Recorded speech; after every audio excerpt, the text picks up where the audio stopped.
Sa i përket numrit të ministrive, po besoj që edhe kritika dhe argumenti ka qenë që të mos ketë ministri apo dikastere të cilat bëhen sa për të akomoduar koalicione të gjëra që bëheshin të kaluara. Pra kishte ministri që kishin 7 zëvendës ministra, 5 zëvendës ministra, pra do shta jo aq e nevojshme. Por ishin bërë që të akomodoheshin koalicione të gjëra. Në rastin tonë, pra nuk është kjo nevojë që të ketë koalicion të gjerë sepse kemi shumicën e nevojshme, pra siç e patë edhe dje. Megjithatë është parë gjatë mandatit të kaluar që në disa raste nuk është arritur sinergjia e cila ishte synuar.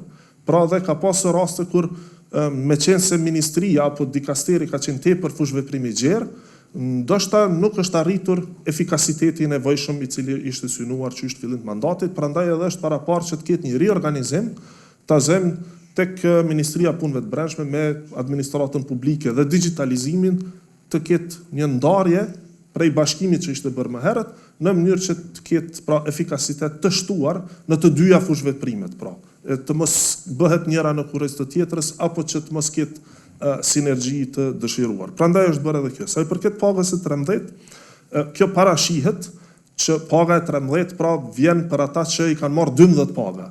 Me fjalë tjera, nëse dikush ka filluar ishtazi, do ta marrë pagën e 13 në vitin e ardhshëm. Kështu që kjo është e paraparë, pra që paga e 13 paguhet për punëtorët që marrin pagë nga buxheti i shtetit, por që kanë punuar së paku 12 muaj para se të paguhet paga e 13.